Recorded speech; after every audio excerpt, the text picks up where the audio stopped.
Afternoon. Afternoon. The FA charge that you were cleared of yesterday, do you feel vindicated, and do you hope long term there might be something positive to come out of it? It has to be. I think it was a really good process, really well-run process. I think it gave the opportunity to them to explain how they felt, myself how I felt as well, and the reasons behind it. And the outcome is that I'm not charged, but I think we have to draw a line as well and look for how we can be much more constructive and learn from it and move forward. That's it. But it was good. I felt a lot of sympathy, to be fair. Once I explained as well how we feel some days as managers, the pressure that we are under, and how important details are for our job. Because I love what I do so much and I want to continue doing it. But the reality last year it was that 40 managers lost their jobs, which is incredible. And we depend on results, that's it. So when the outcome at the end is that important, we get really emotional about it, because now nobody remembers what happens 3 weeks ago when you lost a game, you lost another one because of a different reason. So I think it was a really good process. Another one on referees, but just one more, I promise. Mm-hmm. I sat through the 5-minute explanation of why Kai Havertz's goal wasn't given, and came away thinking I might just be more confused than I was before.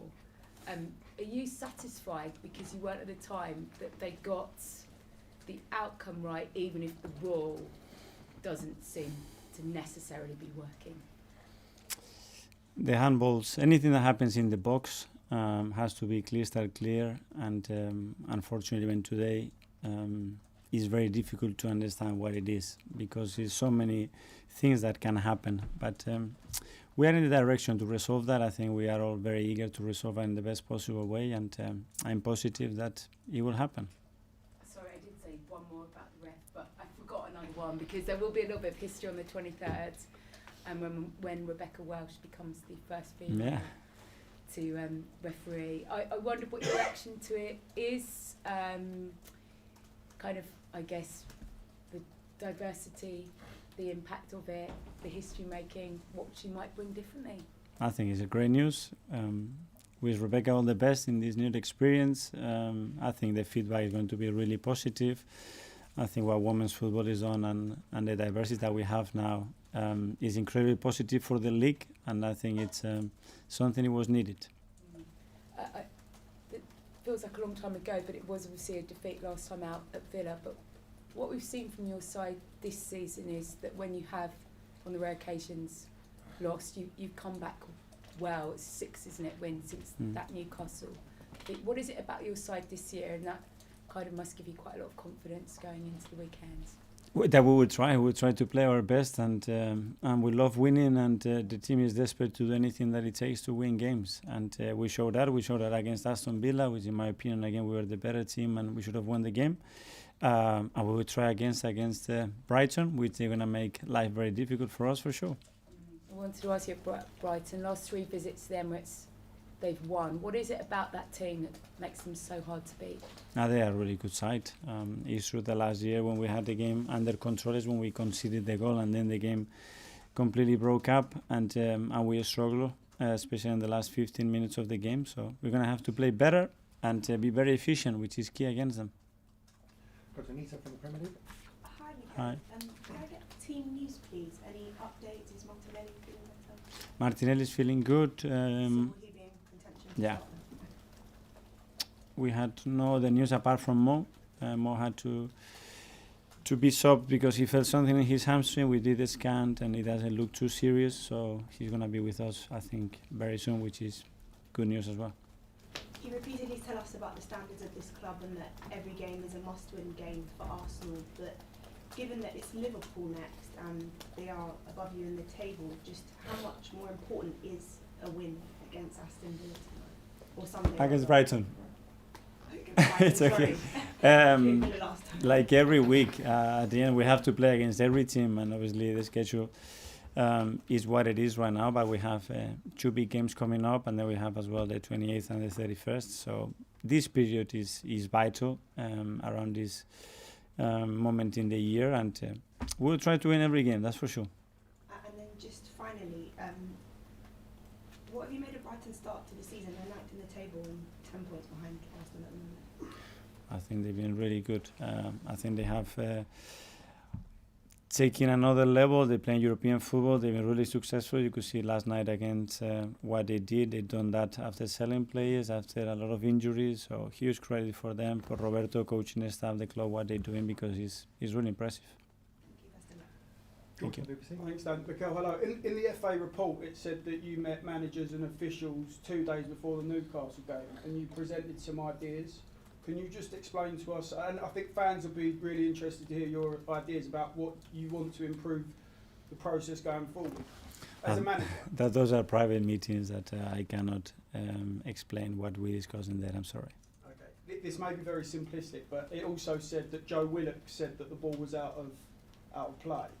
So my next question really is it time for the players to sort of take a bit more responsibility and maybe be a bit more honest, because none of this would happen, the goal wouldn't get given, you wouldn't have to do your interview, so should the players be a little bit more helpful to improve the process? Let the players, I think they have enough, the players with a lot of things that they have to do, that let's not put more in their plates, I think. Okay, and the next question is just simply, why are Brighton such a bogey team for Arsenal? Because they have a habit of beating you once a season, so what is it they do specifically to cause you so many problems? Because they are really good, they have really good players, their way of playing it's very specific and cause you problems, and it takes you to a game that it's very specific, and they were efficient. After efficiency in football is key, and on that day they were more efficient than us.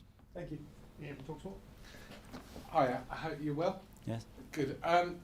Would you say what you said? Now you've been cleared, and I mean, you can speak in hindsight and what have you. Would you say again what you said and use the word disgrace, or will you go? Have you gone home and thought, actually, maybe I wouldn't next time say exactly what I said in the way that I said it? That's in life is too easy, isn't it? It's too easy in life to do that. What would I have done if I knew? No. Whatever I've done. If it happens again. It was done. I defended my opinion. I expressed my opinion. I say again that I'm fully supportive of how we have to improve the game, and the referees are a big part of that, and they know that. Managers as well, players as well, everybody is involved, and we have the duty and responsibility to do that. And as well, it's good that we can discuss things in an open and honest way, and this is what I try to do. If there was a league table for managers who, on the sidelines, are very passionate and sort of, behind their team and what have you, I think actually you'd be second behind Roberto Disaby. I've seen him a lot this season. He's very, very, like you, kicks every ball. On Sunday, is it going to be almost as fun watching you two on the touchline as it is the actual match? I don't. That's not down to you. I think we live the game as we feel it. As when I was a player, it was very similar as well. And everybody's got his own way of being and talking and communicating, and I think it's great. As long as we are genuine, I think that's very good. On a personal level, how well do you get on with Roberto, and how well do you, or what do you think of the job he's done at Brighton since he replaced Graham Potter? Yeah, I know. I spoke to him a few times about different topics. I follow him in his career since he was in Sassuolo, actually, before he moved to Ukraine, and very impressive what they do. I love the way their teams play and what is accomplished in the Premier League as well. And finally, this is, we saw from the documentary that was done a couple of years ago, you're a big family now, but this is coming up to Christmas, whereby it's 3 or 4 games in a very short space of time. Do you actually like that? Do you like it now as a manager? Did you like it as a player? Can you compare? I really like it. It gives us the opportunity as well to bring family over. When we're in Spain, it's a bit different, and I had incredible memories about these periods when I was a player and right now as a manager as well. This year it's very rare because we're going to have 24 and 25th without a training session as well, which is extremely bizarre, but good to spend some time as well with my family, especially me that I have young kids and they are super excited about Christmas. Brilliant, thank you. Mark from here. I'm Mikel. In the written reasons for the FA charge, they said that one of the reasons they charge you is because you are a high-profile manager, and they've used that again when they charge Jurgen Klopp and Jose Mourinho. Do you think that the Premier League manager should be held to a higher standard, or is that not fair? I think we have a huge duty, and it's part of our role as well to conduct ourselves in the best way and represent the game, the league, and our clubs in the best possible way. And this is what we try to do every day. Sometimes better, sometimes worse, but it is our intention. Hi, Mikel. Hi. When you've spoken about players you've recruited, you've often spoken about how well they've been educated at other clubs. Obviously, Leandro and Ben come from Brighton. What is it about Brighton that helps educate these players so well for you to like them? Well, I know that every day, but I know how good they are in their processes, in the culture that they have, in the way they get coached, and you can tell that they are both very intelligent players, that they understand a lot how we're going to live together, how we're going to play the game, and both of them with a lot of versatility, which is not a coincidence, is because the way they played, and that was under Graham as well. They had to understand the game very well in order to fulfill those roles. Yeah, and just one on Reece, he looked really sharp in midweek. I was just wondering, has he almost played his way into maybe getting more minutes because it's been, I guess, quite maybe tough for him, maybe not getting as many minutes maybe he feels he deserves? I think he had a really good game. As you said, he was really lively, really brave in decision making. He generated 3 or 4 big situations in the way. He worked so hard. He had to be stopped at the end because he was cramping. So I think he had a really positive impact for the team. Okay.